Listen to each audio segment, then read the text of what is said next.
வணக்கம். இது தமிழ் குரலின் சிறப்பு நேர்காணல். இன்றைக்கு நம்மோடு இணைந்திருக்கிறவர் மரியாதைக்குரிய பத்திரிகையாளர் மற்றும் வழக்கறிஞர் ஐயா திருமிகு CS கோட்டீஸ்வரன் அவர்கள். சார் வணக்கம். சார் வணக்கம் வளவன். இப்போ நம்ம எலெக்ஷன்ஸ்னு குறிப்பிடும் பொழுது மகாராஷ்டிராவும் சரி ஹரியானாவும் சரி லாஸ்ட் டைம் அவங்க ஜெயிச்சது 19 ஜெயிச்சதை ரிப்பீட் பண்ண முடியல. மோசமான பழைய பெர்ஃபார்மன்ஸை கம்பேர் பண்ணால் மோசமான இதுதான். மோடியினுடைய முகத்தையே கிடைக்கல அப்படின்னும் போது சிஎம்மாவும் திரும்ப அவங்க யாரையும் நிறுத்தாமல் மோடி முகத்தை தான் நிறுத்த போகிறாங்க. இன்னும் சொல்லப்போனால் அந்த MY அவங்களுடைய கூட்டணி ஏக்நாத் ஷிண்டே, அஜித் பவார் இவங்களுக்குள்ள ஒரு பெரிய பனிப்போரே போயிட்டுருக்குங்கிற மாதிரியான செய்திகளும் இருக்குது. ஷிண்டேவினுடைய எம்பிக்கள் மோடியை சந்திச்சிருக்காங்க அப்படிங்கிறதையும் பார்க்குறோம். அப்போ உள்ளுக்குள்ளே இருக்கக்கூடிய அந்த மாநில ஈக்குவேஷன்ஸ் கூட்டணி கட்சிகளுடைய ப்ரெஷருங்கிறது இங்கே மேலே பில்டாக வாய்ப்பு இருக்கா? ஆக மகாராஷ்டிரான்றது ரொம்ப குரூஷியலான ஒரு ஸ்டேட். ஏன்னா இந்தியாவோட ஃபினான்ஸ் கேபிட்டல். ரெண்டாவது மிகப்பெரிய செல்வந்தர்கள் முதலாளிகள்லாம் அங்கே தான் ஒரு பூர்வீகமாக இல்லை அவங்களோட ஹெட் குவார்ட்டர்ஸும் வச்சுருக்கிறாங்க. இந்தியன் ஸ்டாக் மார்க்கெட்டுக்கு அது ஒரு ரொம்ப முக்கியமான ஒரு மாநிலம். அப்படி பார்க்கும்பொழுது அங்கே இருக்கிற பொதுமக்கள் பொதுவாக கொஞ்சம் ஓட்டு போடுற அந்த எண்ணோட்டம், அந்த நம்பிக்கை என்பது மும்பையில் இருக்கக்கூடிய மக்கள்கிட்ட குறைஞ்சி போயிருக்கு. பட் ரூரல் மகாராஷ்டிரா ஓரளவுக்கு ஓட்டு போடுறாங்க.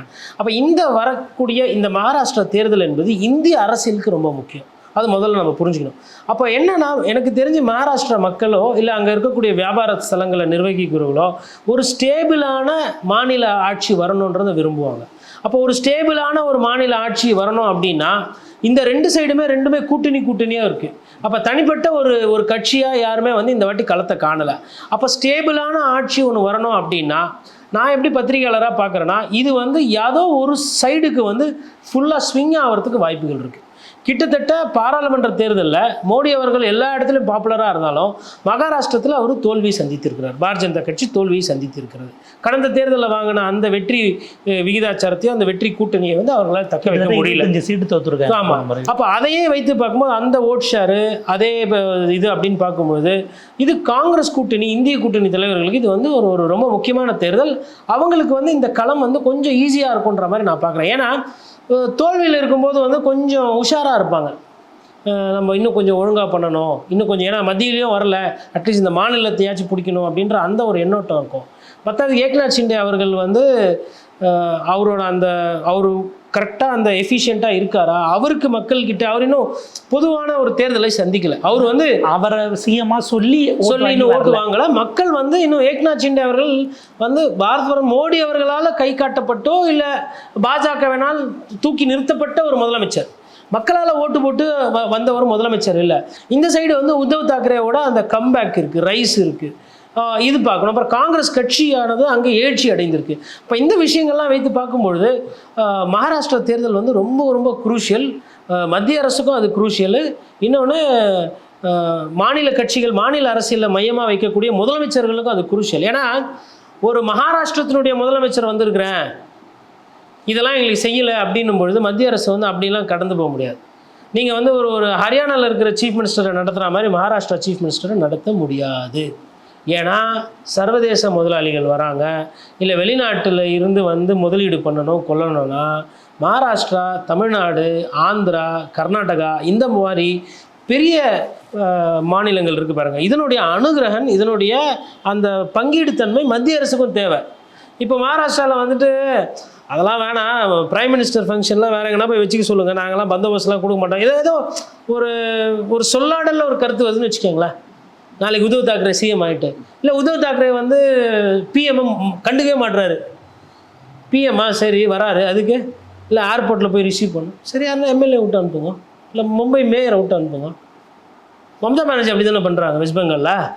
அந்த மாதிரிலாம் பண்ணாருன்னு வச்சுக்கோங்களேன். மோடி அவர்களுக்கு என்னப்பா வெளியூருக்கெலாம் போய் பஞ்சாயத்து பண்ணுறேன், உக்ரைன் பிரச்சனை போய் பேசுகிறேன், இஸ்ரேலுக்கு ஐடியா கொடுக்குறேன், இவ்வளோ பஞ்சாயத்து பண்ணுறேன். இந்த மகாராஷ்டிரத்தில் காலு கீழே ஆல்ரெடி இந்த கெஜ்ரிவால் ஒரே தலைவலியாக இருக்குது. இந்த சைடு திரும்பினா மகாராஷ்டிரா, அங்கே போனால் தமிழ்நாடு அப்படின்னும் போது என்ன ஆகிடும்னா அவருக்கு ஒரே தலையை போட்டு பிச்சுக்கிட்டு குடைச்சலாக போயிடும். அதெல்லாம் யோசிப்பாங்க. இப்போ இதெல்லாம் இது முக்கியமான டெவலப்மெண்ட்ஸ்லாம் அவருக்கு அடுத்தடுத்து இருக்குது. இப்போ அடுத்து அதே மாதிரி உத்தரப்பிரதேசத்தில் நடக்கக்கூடிய இந்த பை எலெக்ஷனில் ஒரு வேளை ரிசல்ட் மாறி யோகிக்கு ஓட்டு போடாமல் திருப்பி அகிலேஷுக்கும் வந்துச்சுன்னு வச்சுக்கோங்களேன், ஒரு மாதிரி மென்டலி டயர்ட் ஆக ஆரம்பிச்சிருவார் மோடி அவர்கள். ஆனால் அவருக்கு 4 வருஷம் அப்படின்றதை தாண்டி இன்னும் 5 வருஷன்றதை தாண்டி ஒவ்வொரு ஸ்டேட்டாக விழ ஆரம்பிச்சதுன்னு வச்சுக்கோங்களேன், ஒவ்வொரு இடைத்தேர்தல் தோக்குறாங்க, ஒவ்வொரு மாநிலமாக கையை விட்டு போகுதுன்னு வச்சுக்கோங்களேன், இந்த பயம் ஜாஸ்தி ஆகிடும். ஒரு சைடு பயம் ஜாஸ்தியாக ராகுல் காந்தி வந்து நோ ஃபியர், ஒன்றும் பிரச்சனை இல்லை, பயப்படாதீங்க, ஏன் பயப்படுறீங்கன்னு இதையே சொல்லி பயம் காட்டுற மாதிரி ஆகிடும். அப்போ என்ன ஆகிடும்னா, பரமாவுக்கு பயத்தை காட்டிட்டாங்க பரமா அப்படின்ற மாதிரி, அப்புறம் அவருக்கு என்ன இப்போ அப்படி தான் சொல்கிறார், நானே பேசிக்கிறேன் நானே பண்ணிக்கிறேன்ற மாதிரி. அப்போ இதெல்லாம் இன்னும் அதிக காலம் ஆகிடும். இப்போ மக்கள்கிட்ட வாக்காளர்கள்கிட்ட பேசுறது போயிட்டு இந்திரலோகம் தேவலோகம் போய் பேச வேண்டிய அந்த ஒரு தன்மைக்கு தள்ளப்பட்டு விடுவார்கள் பாஜக தலைவர்கள். அது பார்க்கணும். மகாராஷ்டிரா தேர்தல் ரொம்ப முக்கியமானது. மகாராஷ்டிரா ஓரியன்டாக தொட்டதுனால 2 கட்சிகளை உடச்சி சிம்பிள்ஸை இவங்க கூட வந்தவங்களுக்கு வாங்கி கொடுத்துருக்குறாங்க. ஆனால் தேர்தல் அப்படி இல்லை, யார் ஒரிஜினல் பார்ட்டி அப்படிங்கிறத காட்டிடுச்சு. அப்போ அதை கிளைம் பண்ணுறதுக்காகவும் எலெக்ஷனை நோக்கி லெஜிஸ்லேட்டிவ் அசம்பிளி எலெக்ஷனை அதை கன்சாலிடேட் பண்ணுவதற்கான ஒரு வாய்ப்பாக இருக்குமா, இல்லை அதுக்கு முன்னாடி இந்த வெற்றியை பார்த்தே கன்சாலிடேஷன் நடந்துருமா? ஏன்னா அந்த கூட்டணிகளுக்குள்ளே அந்த குழப்பம் எப்போ எம்எல்ஏக்கள் எங்கே தாவுவாங்கன்னு தெரியாமல் இருக்கும் பொழுது ஸ்டேபிளாக கவர்மெண்ட்டு அந்த டென்யூர் முடிகிற வரைக்கும் போகுமாங்கிறதே ஒரு அங்கே ஒரு கொஷனும் தொக்கி நிற்கிது இல்லை. அதாவதுங்க, மகாராஷ்டிரா தேர்தலை பொறுத்தவரையிலும் சிம்பிள்ஸை வந்துட்டு புதுசாக கொடுத்தாங்க. அப்போது இருக்கிற அந்த டார்ச் லைட்டை வைத்து என்ன பண்ண முடியுமோ அதை வந்து ஓரளவுக்கு பண்ணியிருக்கிறாங்க. இப்போ அந்த சின்னமானது குறிப்பாக சேனாவோட உத்தவ் தாக்கரே தலைமையிலான சேனாவோட சின்னமானது மக்கள்கிட்ட போய் சேர்ந்துருக்கு. அதே மாதிரி சரத்பவார் தலைமையில் இருக்கிறது தான் தேசியவாதிய காங்கிரஸ் என்சிபி அப்படின்றதும் வாக்காளர்கள்கிட்ட போய் சேர்ந்துருக்கு. காங்கிரஸ் கட்சியை பொறுத்தவரை அவங்களுக்கு சின்னமானது பிரச்சனை கிடையாது. அப்போ இந்த வரப்போகிற தேர்தலில் சின்னன்ற அந்த பிரச்சனையை வந்து இந்த இந்திய கூட்டணி தலைவர்கள் வந்து தாண்டி வந்துட்டாங்க.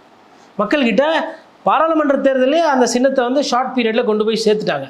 அப்படின்னும் போது சரி சின்னம் தரமாட்டேப்பா, வச்சுக்கப்பா, நீ முன்னாடி கொடுத்த சின்னமே நல்லா தான் வேலை செய்யுது, ஐயா நாங்கள் இதை வச்சே ஜெயிச்சு காட்டிட்டு அதுக்கப்புறமா வரோம் அப்படின்ற மாதிரி கூட போயிடுவாங்க. அதனால் அந்த தேர்தல் ஆணையத்தின் மீது உண்டான அந்த தலைவலி, அந்த பிரச்சனை என்பது போய்விட்டது.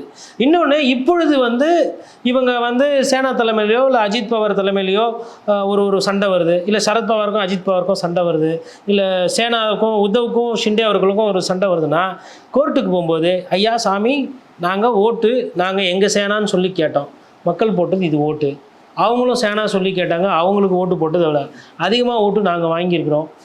கடந்த காலத்தில் தேர்தலில் இந்த மாதிரி ரிசல்ட் வந்தால் என்ன சட்டம் சொல்லுது, என்ன கடந்த காலத்தில் நீதியரசர்கள் வந்து தீர்ப்பு கொடுத்துருக்காங்களோ அந்த தீர்ப்பு கொடுத்தா போதும், புதுசாக எதுவும் தர வேணாம் அப்படின்னு நாயபடி கேட்டாலுமே கோர்ட்டும் உங்கள் சைடு வந்துடும்.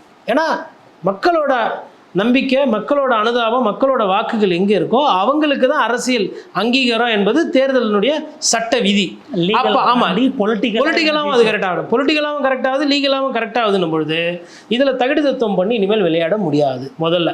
இன்னொன்று, இதில் ரொம்ப முக்கியமானது அரசியல் கட்சியில் இருக்கக்கூடிய தொண்டர்கள், சட்டமன்ற உறுப்பினர்கள், மாவட்ட செயலர், அது மாதிரி இருக்கவங்க என்ன பார்ப்பாங்கன்னா, ஏப்பா இவங்க வந்து சும்மா கோர்ட்டு கேஸுன்னு போட்டு பண்ணிகிட்டு இருந்தாங்க, அதெல்லாம் வேலை ஆகலை, பப்ளிக் அங்கே ஓட்டு போட ஆரம்பிச்சிட்டாங்கன்னு சொல்லிட்டு அப்படியே ஒவ்வொருத்தராக சூட் கேஸு துணிமணியெல்லாம் கட்டி அந்த பக்கம் போக ஆரம்பிச்சிடும்.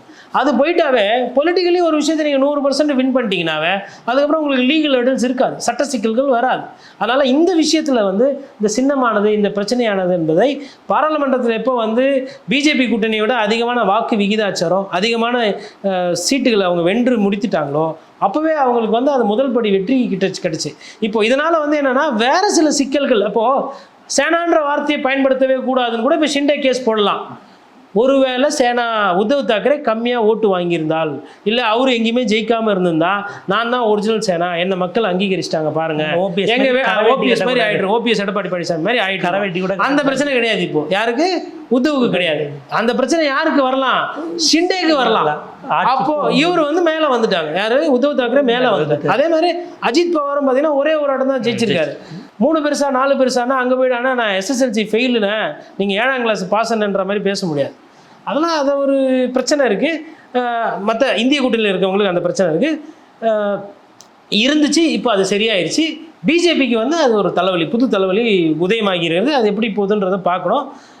உங்களுக்கு நிதர்சனமான உண்மைகள் என்னன்னு பார்த்தீங்கன்னா, மாநில கட்சிகளுக்கு இந்த மாதிரி தொங்கு சட்டமன்றம் வர மாதிரி சமீப காலமாக மக்கள் வாக்களிக்கிறது கிடையாது. ஒரு கிளியர் கட் மெஜாரிட்டியை கொடுத்துறதா நம்ம சமீப காலத்து அரசியலில் பார்க்குறோம். கேரளாவில் ஒண்டி தான் சம்டைம்ஸ் அந்த நெக் டு நெக்கு வரும் கம்யூனிஸ்ட்டுக்கும் காங்கிரஸுக்கும். மிச்ச மாநில சட்டமன்ற தேர்தல்கள் எல்லாமே கிளியராக தான் வந்திருக்கு. அதனால் மகாராஷ்டிரா மக்களும் அந்த மாதிரி ஒரு முடிவு தான் எடுப்பாங்கன்ற மாதிரி தான் நான் பார்க்குறேன். முடிவு எந்த பக்கம் வேணால் போகலாம். ஆனால் அந்த ஒரு கிளியர் மெஜாரிட்டியை நோக்கி போகும்போது இந்த ஒட்டுமொத்த பிரச்சனைகள் இருக்குது பாருங்கள், இந்த சிண்டேவை பிரித்தது, அஜித் பவாரை கூட்டு வந்து, அது எல்லாமே வந்து இன்னும் அந்த இப்போ அக்டோபரில் டேட்டு வந்துடும், எலெக்ஷன் கமிஷன் டேட்டு. டிசம்பரில் அவங்க ரிசல்ட் சொல்லி ஆகணும். இந்த வருஷம் எண்டோட மகாராஷ்டிராவை பிடிச்ச அந்த பிளவு அரசியல், இந்த இங்கேருந்து அங்கே நாளை வலிக்கிறது, இங்கே இந்த ரிசார்ட் பண்ணுறது, அதெல்லாமே வந்து ஓரளவுக்கு முடிந்து விடுன்றது நம்ம வந்து கணிக்கலாம். மக்களுக்கு வந்து எப்பா நிம்மதியாக இப்போ இருங்க ஒரு நிமிஷம், நான் மக்கள் எது சேனா, எது சரத்பவார் கட்சி, எது காங்கிரஸ், எது பிஜேபி, எது ஷிண்டே அப்படின்றது கிளியர் கட் ஆகிடும். மக்கள்கிட்ட போயிடுச்சு இப்போ பிரச்சனை. இனிமேல்ட்டு தேர்தல் ஆணையம், அமலாக்கத்துறை, சிபிஐ இதெல்லாம் சொல்ல முடியாது, ஜனநாயகத்துக்கிட்ட போயிடுச்சு. கோர்ட்டு வந்து பொறுமையாக தீர்ப்பு அப்படிங்களா, சபாநாயகர் அப்படி சொல்லியிருக்காரா, சரி சபாநாயகர் நோட்டீஸ் கொடுங்க, எதிர்க்கட்சி தலைவர் நோட்டீஸ் கொடுங்க, நீங்கள் நோட்டீஸ் கொடுங்க, 3 நோட்டீஸாக வந்துச்சா, சரி 2 மாதம் கழிச்சு அடுத்த ஹியரிங் வச்சுக்கலாம். இதெல்லாம் பண்ண முடியாது. மக்கள் தீர்ப்பு, மகேசன் தீர்ப்பு. மக்கள் வந்து இப்போ ஓட்டு போட்டுருவாங்க, யார் வேணும் யார் வேணான்னு. அது வந்துட்டா அதுக்கப்புறம் கோர்ட்டுக்கு, தேர்தல் ஆணையத்துக்கு, ஆளுங்கட்சிக்கு, ஸ்பீக்கருக்குலாம் எந்த வேலையும் இருக்காது. அதனால் ஜனநாயகத்தை மக்களுக்கு போகுது இல்லை ஜனநாயகம், திருப்பி அவங்களோட ஜனநாயகம் மக்கள் முடிவு பண்ணிக்குவாங்க. எதுவாக இருந்தாலும் சரி, பிஜேபி ஜெயிச்சாலும் சரி ஓகே, பிரச்சனை ஒழிஞ்சுது. இல்லை காங்கிரஸ் வர்றாங்க திருப்பி, இந்திய கூட்டணி ஜெயிக்கிறாங்கனாலும் ஓகே, மக்கள் அதை தான் முடிக்கிறாங்க. அதனால் ஒரு பிரச்சனையும் வந்து இன்னும் கொஞ்சம் நாளில் முடிவு வரும்போது, அது மகாராஷ்டிரத்தை பற்றிய சுவாரஸ்யமான செய்தி அது. கண்டிப்பாக சார். ஏன்னா மகாராஷ்டிராவில் சுவாரஸ்யம்னும் போது சரத்பவார் கோர்ட்டுக்கு போனார், என் கட்சியை உடச்சு கொண்டு போனது இல்லாமல் என் ஃபோட்டோ போட்டு ஓட்டு கேட்குறாங்க அப்படின்னு கோர்ட்டுக்கு போய் தடை வாங்கக்கூடிய அளவுக்கு ஒரு சுவாரஸ்யத்தை நம்ம பார்த்தோம். ராகுல் காந்தி முடிச்சுட்டு போனார் அப்படின்னா அடுத்த நாள் அகிலேஷ் பார்லிமெண்ட்டுக்கு வந்திருக்கிறாரு, பல விஷயங்களை பேசுகிறாரு. என்ன பேப்பரை லீக் பண்ணிக்கிட்டே இருந்தால் யூத்துக்கு வேலை கொடுக்க வேண்டாம் அப்படின்றதுக்காக நீங்களே லீக் பண்ணுறீங்களான்னு ஆரம்பித்து, ரோட்டில் பஸ்ஸு போகிறத தவிர கொண்டு வந்து ஃப்ளைட்டை லேண்ட் பண்ணுறீங்க, போட்டு விட வேண்டியதாக இருக்குது, கேட்டால் ஸ்மார்ட் சிட்டிங்கிறீங்க அப்படின்னு பல விதத்தில் அது அக்னிவீர்லேருந்து இன்னும் பல விஷயங்களை பேசுகிறாரு. ஸோ ஒரு மல்டி ஃபேசட்டட் அட்டாக் அப்படின்னு நம்ம பார்க்கலாமா? அதுங்க, தாய் 8 அடி பார்த்தா குட்டி 16 அடி பாயன்வாங்க. எனக்கு இன்னைக்கு காலைல இப்போ உங்ககிட்ட பேசிகிட்டு இருக்கும்போது தான் நீங்கள் ஒரு சில விஷயங்கள் ஷேர் பண்ணீங்க. அது கூட அந்த பழைய வரலாறை நம்ம சேர்த்து பார்க்க வேண்டியதாக இருக்குது. லல்லு அவர்களோட அந்த விட்டு, பாராளுமன்றத்தில் வந்து லல்லு இருந்தாருனாலுமே களைகட்டும். அதான் இல்லை, முலாயம் இருந்தாலும் சரி, லல்லு இருந்தாலும் சரி. அப்போது முலாயம் சிங்கும் சரி, லல்லுவும் சரி, இந்த 2 யாதவ் லீடர்ஸ் பார்த்திங்கன்னா பிஜேபி வந்து ஒரு நெருக்கடிக்கு வந்து தள்ளி விடுவாங்க. அப்போ அது வந்து ஒரு காலகட்டம், முலாயம் சிங் ஆகட்டும் இல்லை லல்லு ஆகட்டும். இப்போ அந்த பொலிட்டிக்கல் லீடர்ஷிப் போய் அடுத்த செகண்ட் ரேங்க் லீடர்ஷிப் வந்திருக்கு. அந்த சைடு தேஜஸ்வி, இந்த சைடு அகிலேஷ். இப்போ அகிலேஷ் வந்து கிட்டத்தட்ட அந்த லல்லுவோட இடத்த வந்து பிடிக்கிறதுக்கு போயிட்டுருக்காரு. லல்லு வந்து ஒரு strong critic of BJP. So அப்போ அந்த ஸ்ட்ராங் கிரிட்டிக் ஆஃப் பிஜேபின்ற அந்த இடத்தை நோக்கி வந்து அகிலேஷ் வந்து போயிட்டுருக்கிறாரு. அப்போ அதில் வந்து பார்த்திங்கன்னா என்னென்னா, அது வந்து சிந்திக்கிற விஷயங்களும் சேர்த்து பேசுகிறாரு, சிரிக்கவும் வைக்கிறாரு, சிந்திக்கவும் வைக்கிறாரு. என்னப்பா போட்டு விட வேண்டிய இடத்துல ஃப்ளைட்டை விட்றீங்க, ஃப்ளைட்டை விட வேண்டிய இடத்துல இடிஞ்சு விழுது, என்ன தான் பண்ணுறீங்க? அப்போது இதுவும் இன்னொன்று பாருங்கள், கொஸ்டின் பேப்பர் அப்போ அடிக்கடி லீக் ஆச்சுன்னா வேலை தர வேண்டியதில்லை, என்ன ஆச்சும் கோர்ட்டு போட. இப்போ கூட சுகாதாரத்துறை அமைச்சர், மத்திய சுகாதாரத்துறை அமைச்சர் என்ன சொல்கிறாரு, ஐயா நாங்கள் வந்து நடவடிக்கை எடுக்கிறோம், ஆனால் கோர்ட்டில் இருக்குது மேட்டரு. அப்போ ஒவ்வொரு மேட்டரும் கோர்ட்டுக்கு போயிடுச்சுன்னா என்ன ஆகிடும்? இப்போ அடுத்த மார்ச்சில் ஒருத்தர் வேலைக்கு சேரணும்னா கோர்ட்டில் வழக்கு இருக்குது, அது அடுத்த வருஷம் தீர்ப்பாகுது, தள்ளி போடுது அப்படின்னும் போது அவருக்கு வேலை வாய்ப்பு கொடுக்க வேண்டியதில்லை. இதை தான் கரெக்டாக பிடிச்சி யாருக்கு எப்படி புரிய வைக்கணுமோ அதை புரிச்சிருக்காரு. அது வந்து ஒரு ஒரு அந்த சிந்தனை என்பது அவர் ஒரு சிந்திச்சு பேசுறது, அந்த பிரச்சனைகளை உள்வாங்கியிருக்கார் அகிலேஷ் அவர்கள். அதனுடைய நீட்சியாக தான் இருக்கிறது. இன்னும் தேஜஸ்வி என்ன பண்ண போகிறாருன்னு தெரியல. இப்போ அவர் வந்து பட் ஆனால் அங்கே அசம்பிளி எலெக்ஷன் வருது. இப்போ அவரும் இந்த மாதிரி ஒரு சில விஷயங்கள் பார்க்கும்போது அப்போ உள்ளே வெளியே, அப்போ என்ன ஆகிடும்னா உள்ளே வந்து அகிலேஷ், வெளியில் வந்து தேஜஸ்வி அப்படின்ற மாதிரி வரும்பொழுது இந்த 2 பேர் திருப்பி சேர்ந்தாங்கன்னா, ஒரு காலத்தில் பிஜேபிக்கு எப்படி முலாயம் சிங்கும் லல்லு அவர்களும் வந்து ஒரு காம்பினேஷனாக இருந்து அவங்களுக்கு வந்து ஒரு எதிர்கட்சினா என்னன்றதை காட்டினாங்களோ, அந்த நிலைமை திருப்பி வர்றதுக்கு உண்டான சாத்தியக்கூறுகள் கண்ணெதிரே தெரியுது. அது அகிலேஷ் இன்னைக்கு ஆரம்பிச்சிட்டார். அதாவது அகிலேஷோட presence is being felt in Lok Sabha. அதாவது சமாஜ்வாடி கட்சி என்பது இப்போ காங்கிரஸ் வீக்காக இருக்குது, காங்கிரஸ் அது இருந்தால் எதுன்னு போட்டோம், அது பிரச்சனை. ஃபைசாபாத்தில் தோத்தியப்பா அதுக்கு பதில் சொல்லு, தேர்ட் லார்ஜஸ்ட் பார்ட்டி நான். இன்னொன்று எங்கே ஏர்போர்ட்டுக்கு ஏதோ ரோடு போட்டு எங்கே அது காணும், அப்போ இந்த மாதிரி கேள்விகள் தானே கேட்குறாரு. அப்புறம் இது சாஞ்சி சாஞ்சி விழுது, இதுக்கு என்ன பேர் அப்படின்ற மாதிரி சுவர் வேற அயோத்தியில் வேற கோயில் வேற ரயில்வே ஸ்டேஷன் இதெல்லாம் கேள்விகள் கேட்கும்போது இந்த ஒரு லீக்காக ஆகிட்டு இருக்கு அப்படின்னு கேட்கும்போது அது கண்டிப்பாக வந்து ஒரு பாஜகவுக்கு ஒரு நெருக்கடியை கொடுக்கும். மக்களுக்கு அவர்கிட்ட வந்து அம்பலப்படுவார்கள். இதெல்லாம் அன்றாடம் பேசும்போது இல்லை பேசு பொருளாக மாறும்போது அது வந்து ஒரு நல்ல ஒரு தொடக்கமாக தான் இதை பார்க்குறேன் இந்த பாராளுமன்ற அவை. இந்த நீட் விவகாரத்தில் பிஜேபி கவர்மெண்ட் பல விஷயங்களை ஓப்பனாக பேச தயங்குது. ஏன்னா ராகுல் அக்னிவீரை எழுப்புனா ராஜ்நாத் சிங் எழுந்து பதில் சொல்கிறாரு. எம்எஸ்பி வேணும்னு அப்படின்னும் போது சிவராஜ் சிங் சௌஹான் எழுந்திருக்கிறாரு. ஆனால் நீட்டை தொடும்போது தர்மேந்திர பிரதான் எழுந்திருக்கல. இன்னும் சொல்லப்போனால் நீட்டை தனி ரெசல்யூஷனாக கொண்டு வரணும், இல்லை டிபேட்டுக்கு கொண்டு வரணும்னு கேட்கும்போது வேணால் பிரசிடென்ட்டுக்கான நன்றி தெரிவிக்கிறதுல சேர்த்து பேசிக்கோங்கன்னு தான் அலோவ் பண்ணுறாங்களே தவிர, அப்போ பிஜேபி தர்மேந்திர பிரதானை ப்ரொடெக்ட் பண்ணதா அல்லது வேறு ஏதோ இன்ட்ரெஸ்ட்டை ப்ரொடெக்ட் பண்ணுதோங்கிற ஒரு கேள்வி வருது. இல்லை, இன்ட்ரெஸ்ட்டு ப்ரொடெக்ட் பண்ணுறது ஸ்ட்ராட்டஜிலாம் ஒன்றும் இல்லைங்க. அவங்க மாட்டிக்கினாங்க. ஒரு தேர்வை வந்து ஒழுங்காக வந்து நடத்துறதுக்கு ஒரு திராணி இல்லாத ஒரு கட்சியாக பாஜகவோட ஆட்சி இன்னைக்கு மாறிவிட்டது. நீங்கள் 70 வாட்டி கொஸ்டின் பேப்பர் லீக் ஆகுது, அதுவும் மருத்துவர்கள் படிப்பு சம்மந்தப்பட்டதுன்றது விளையாட்டு கிடையாது. இப்போ உங்களுக்கு தேர்வு இந்த பிரச்சனை இருக்குது, இதே தேர்தலில் எதனா பிரச்சனை இருந்தால் நீங்கள் சும்மா இருப்பீங்களா ஆட்சியாளர்கள்? அப்போது இது வந்து என்னென்னா ஏதோ ஒரு கௌரவத்துக்காகவும் ஒரு தனியார் வியாபாரிகள் வந்து ஏதோ லாபம் சம்பாதிக்கணுன்றதுக்காக இந்த அரசியல் விளையாட்டை வந்து பாஜக வேடிக்கை பார்க்கு. ஏன்னா அவங்க தான் இதுக்கு காரணி. முதல் காரணி காங்கிரஸ் பீரியடில் தான் இதை கொண்டு வந்தாங்க. காங்கிரஸ் பண்ணது துரோகம்னா பாஜக இப்போ பண்ணி கொண்டிருக்கிறது நம்பிக்கை துரோகம். கொள்கையில் நீங்கள் காங்கிரஸ்க்கு எதிரான கட்சி, காங்கிரஸ் எது பண்ணாலும் தப்பு. அப்போ காங்கிரஸ் கொண்டு வந்த நீட்டு வந்து எப்படி பாஜகக்கு இனிக்குது?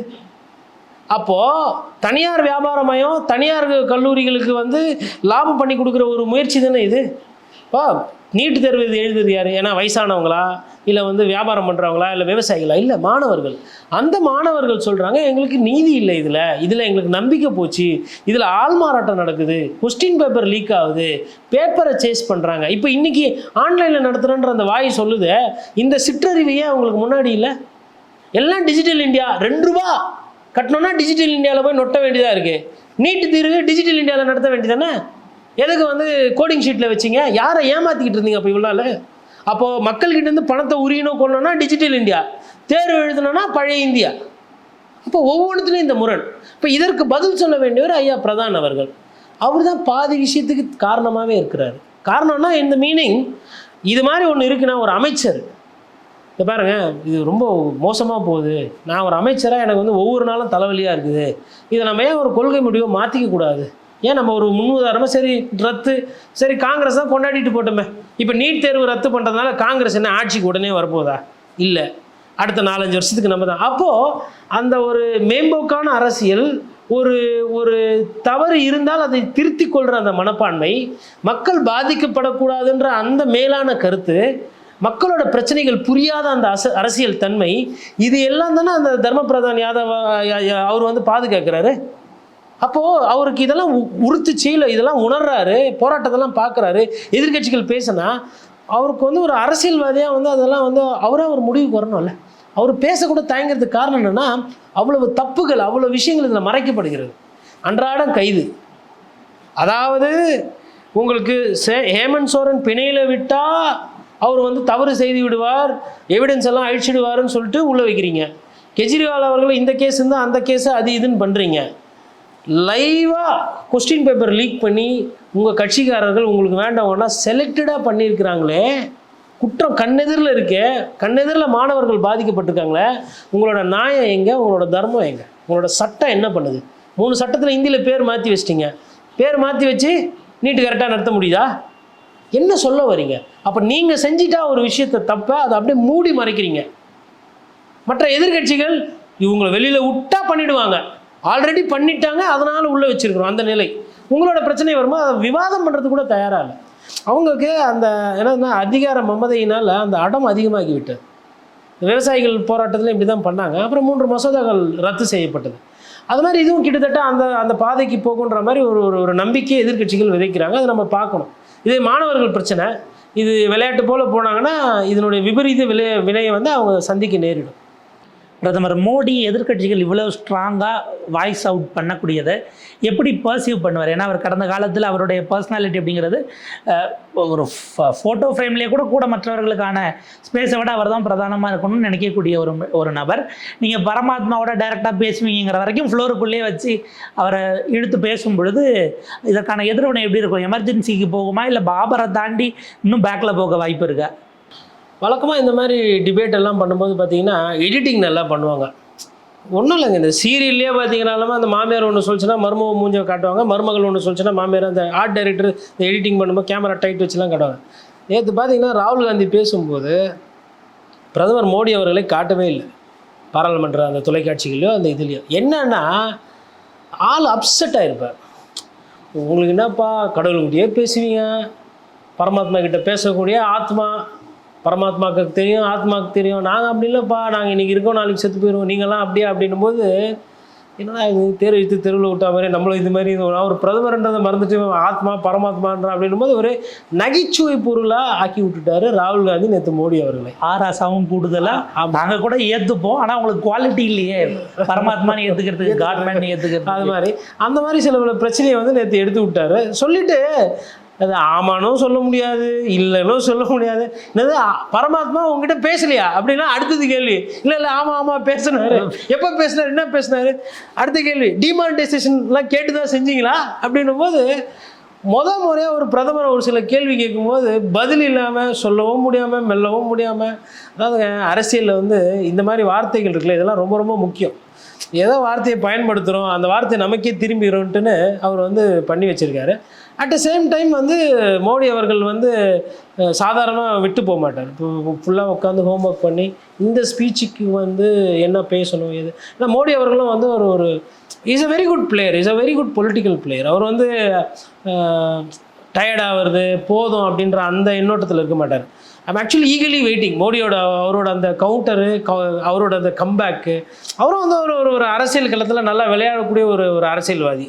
இப்போ எப்படி இருக்கும் அப்படின்றத நான் பார்க்குறேன். இது வந்து ஒரு அரசியல் வந்து இன்னைக்கு நடக்கக்கூடிய இந்த அரசியல் தளம் இருக்குது பார்த்தீங்களா, இது வந்து ஒரு நாகரிகமாக ஒரு மக்கள் சார்ந்து போகணும் அப்படின்றத நான் பார்க்குறேன். அது இருக்குன்ற மாதிரி நான் நம்புகிறேன்.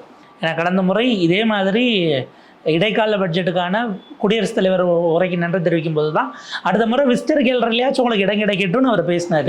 பட் இன்னைக்கு 234 எதிர்க்க நின்று இவங்க சவுண்டு விட்டால் அதே சவுண்டை ரைஸ் பண்ணக்கூடிய அளவுக்கு ஒரு வெயிட்டேஜ் அப்படின்னும் போது அது எப்படி ரியாக்ட் பண்ண போகிறார், first reaction officially on the floor அப்படிங்கிறத நம்ம வெயிட் பண்ணி தான் கண்டிப்பாக பார்க்கணும். இன்னொரு பக்கம் இது அடுத்த கட்டமாக, ஏன்னா இப்போ இந்த ஃப்ளோர் ஆஃப் த ஹவுஸ்குள்ளே இது நடக்கிறது, இதே வேகத்தை இதே வைப்ரண்ட்டாக எதிர்கட்சிகள் அடுத்தது மக்களிடம் கொண்டு வருவதற்கான வாய்ப்பு இருக்கா பிரச்சனைகளை? அதாவது 2 விஷயங்கள் வந்து இமீடியட்டாக இப்போ நம்ம பார்க்கலாம். ஒன்று வந்து வரவிருக்க யூனியன் பட்ஜெட்.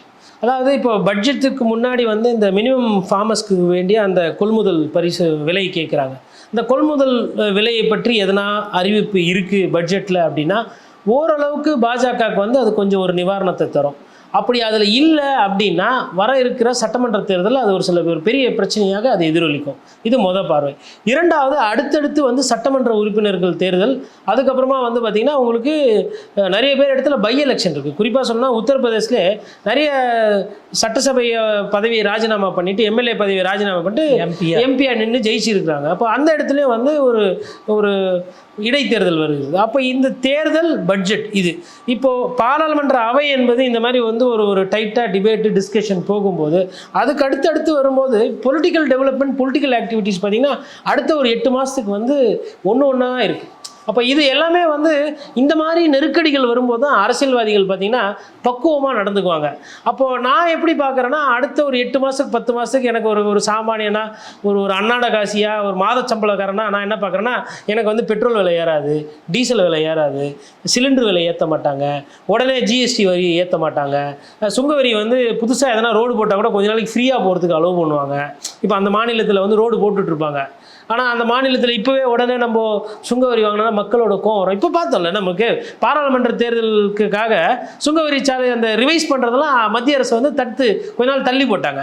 ஆனால் வாக்கு எண்ணிக்கை முடிந்த உடனே அதை வந்து ரிலீஸ் பண்ணிவிட்டு திருப்பி அதிகமாக பணம் வாங்க ஆரம்பிச்சிட்டாங்க. அப்போ நான் எப்படி பார்க்குறேன்னா அட்லீஸ்ட் அடுத்த ஒரு 8 மாதத்துலேருந்து 10 மாதத்துக்கு எனக்கு ஒரு சாமானியனா ஒரு ரிலீஃப் இருக்குது. ஏன்னா பட்ஜெட் பிரச்சனை, அதுக்கப்புறம் எதிர்க்கட்சிகளோட அந்த கேள்வி பதில் பிரச்சனை, பாராளுமன்ற பிரச்சனை, அதுக்கப்புறம் மத்திய அரசுக்கு உண்டான நெருக்கடி, நீட்டு போராட்டங்கள், அப்புறம் 5 மாநிலத்தில் இன்னும் ஒரு 1.5-2 வருஷத்தில் தேர்தல் வருது. அப்போ இவங்க என்னன்னா கொஞ்ச நாளைக்கு கொஞ்சம் அடக்கி வாசிப்பாங்க, அமைதியாக இருப்பாங்கன்னு நினைக்கும் போது இதுதான் நான் ஒரு டெவலப்மெண்ட்டாக பார்க்குறேன். இது அடுத்தடுத்த நகர்வுகளாக பார்க்கும்பொழுது எப்படி போகுது அப்படிங்கிறத பார்ப்போம். பல விஷயங்களை பகிர்ந்துக்கிட்டீங்க. உங்கள் நேரத்துக்கும் கருத்துக்களுக்கும் ரொம்ப நன்றி சார். நன்றி.